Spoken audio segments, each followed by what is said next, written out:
Assalamualaikum warahmatullahi wabarakatuh. Sebelum kita melaksanakan pembelajaran pada hari ini, ada baiknya kita berdoa terlebih dahulu agar kita diberi kelancaran dalam belajar. Berdoa menurut keyakinan masing-masing ya. Berdoa dimulai.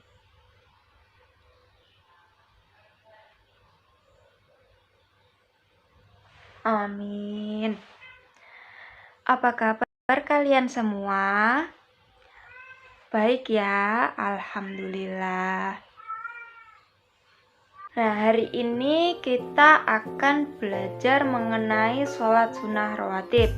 Nah, dalam pembelajaran kali ini kita memiliki tujuan, yaitu yang pertama menjelaskan pengertian sholat sunnah rawatib, yang kedua menyebutkan jenis sholat sunnah rawatib beserta bilangan rakaatnya, yang ketiga melafalkan niat sholat sunnah rawatib, yang keempat menyebutkan hikmah sholat sunnah rawatib, dan yang kelima mempraktikkan sholat sunnah rawatib.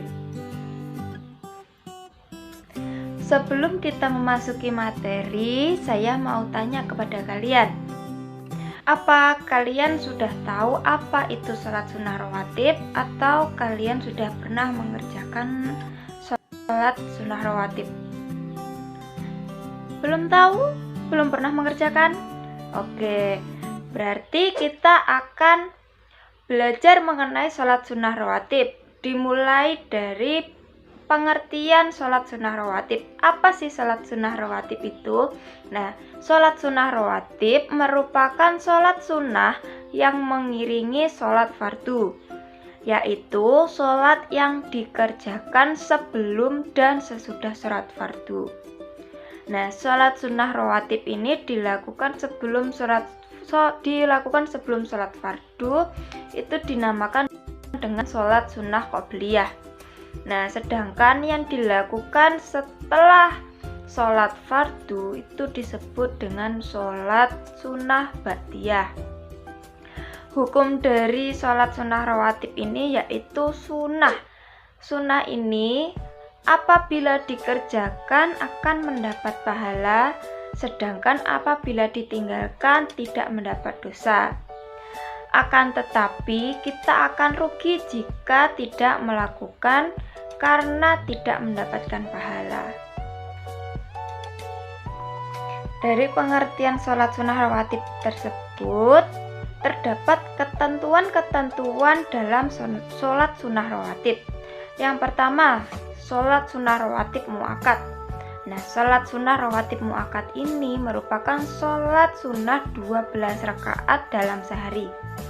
Ada 5 macam sholat sunnah rawatib yang akan dianjurkan untuk mengerjakannya dan sering dilakukan oleh Nabi Shallallahu Alaihi Wasallam, yaitu yang pertama 2 rakaat sebelum zuhur, yang kedua 2 rakaat sesudah zuhur, yang ketiga 2 rakaat sesudah maghrib, yang keempat 2 rakaat sesudah isya, dan yang kelima 2 rakaat sebelum sholat subuh.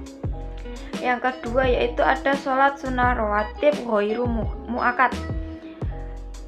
Pada sholat sunnah rawatib ghairu mu'akkad, ketentuannya yang pertama 4 rakaat sebelum zuhur. Maksudnya yaitu 2 rakaat pertama termasuk sunnah mu'akkad. Nah, yang kedua, yang 2 rakaat berikutnya termasuk ghairu mu'akkad. Berikutnya 4 rakaat sesudah zuhur. Maksudnya 2 rakaat pertama termasuk sunnah mu'akkad, 2 rakaat berikutnya termasuk ghairu mu'akkad. Yang berikutnya ada 4 rakaat sebelum asyar, 2 rakaat sebelum maghrib, dan 2 rakaat sebelum isya. Oke, sekarang kita memasuki materi, yaitu lafaz niat sholat sunnah rawatib. Yang pertama yaitu niat sholat sunnah rawatib 2 rakaat sebelum subuh. Untuk niatnya usolli sunnata subhi rakaataini qabliyatan lillahi ta'ala. Oh iya, untuk artinya nanti saya akan tulis pada layar video yang saya bikin sekarang. Untuk yang kedua yaitu niat sholat sunnah rawatib 2 rakaat sebelum. Nah, tadi yang sebelum subuh, sekarang sebelum zuhur. Niatnya usolli sunnata zuhri rakaataini qobliyatan lillahi ta'ala. Nah, yang berikutnya niat sholat sunnah rawatib 2 rakaat sesudah. Nah, tadi sebelum zuhur, sekarang sesudah zuhur. Niatnya usolli sunnata zuhri rakaataini ba'diyatan lillahi ta'ala. Nah, bedanya kalau sebelum sholat zuhur itu niatnya qobliyah, nah sesudah zuhur yaitu ba'diyah. Berikutnya niat sholat sunnah rawatib 2 rakaat sesudah maghrib. Usolli sunnata maghribi rakaataini ba'diyatan lillahi ta'ala. Nah, yang terakhir yaitu niat sholat sunnah rawatib 2 rakaat sesudah isya. Usolli sunnata isya'i rakaataini ba'diyatan lillahi ta'ala. Materi berikutnya yaitu ada hikmah dari sholat sunnah rawatib. Sholat sunnah ini ada beberapa hikmah kalau kita mengerjakannya. Hikmah yang pertama yaitu sholat sunnah dapat menyempurnakan pahala ibadah dari sholat fardu. Yang kedua, dapat menghapus dosa yang kita lakukan. Yang ketiga, mencegah perbuatan yang buruk. Yang keempat, pahalanya lebih baik daripada dunia dan isinya.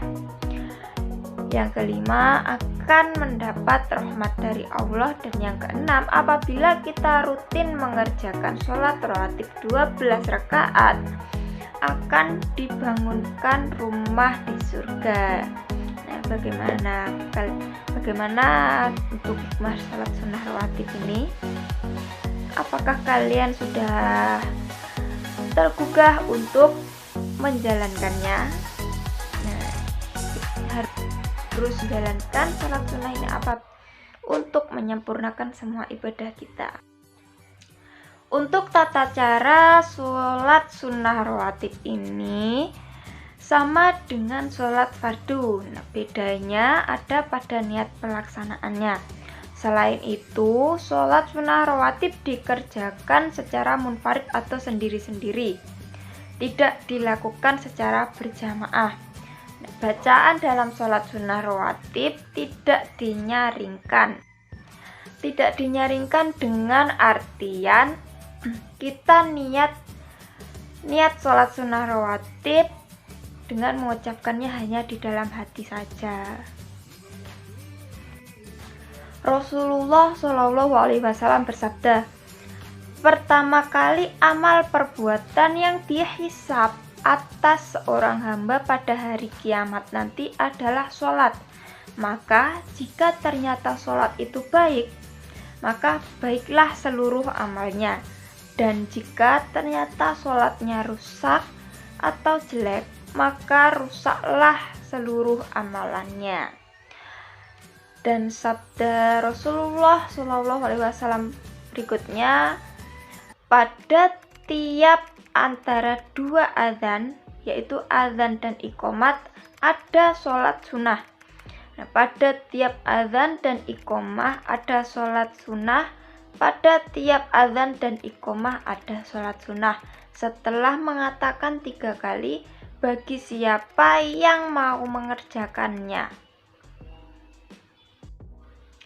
Dari 2 hadis tersebut memberikan pengertian kepada kita bahwa kita dituntut untuk menyempurnakan dan memperbaiki sholat fardu kita, karena besok pada hari hisab amal manusia diteliti.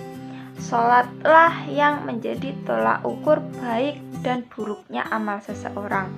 Maka apabila sholatnya baik, akan baik pula seluruh amal dan lainnya. Begitupun sebaliknya, apabila sholat niatnya rusak atau jelek, maka rusaklah seluruh amalannya. Oleh karena itu, kita disyariatkan atau diperintahkan mengerjakan sholat sunnah setelah disyariatkan sholat fardu yang 5 waktu. Sholat sunnah tersebut untuk menyempurnakan kekurangan-kekurangan dari sholat fardu yang kita kerjakan. Adapun perintah mengerjakan sholat sunnah qobliyah dapat kita simpulkan dari hadis tersebut pada lafal setiap antara azan dan iqomah ada sholat, yaitu sholat sunnah. Nah, bagaimana materi kita pada hari ini? Semoga materi yang saya terangkan hari ini atau saya jelaskan hari ini dapat bermanfaat untuk kalian semua ya. Sebelum kita mengakhiri pembelajaran, ada baiknya kita mengucapkan hamdalah terlebih dahulu. Alhamdulillahirabbil alamin. Apabila ada kurangnya dalam penyampaian materi, saya mohon maaf. Wassalamualaikum warahmatullahi wabarakatuh.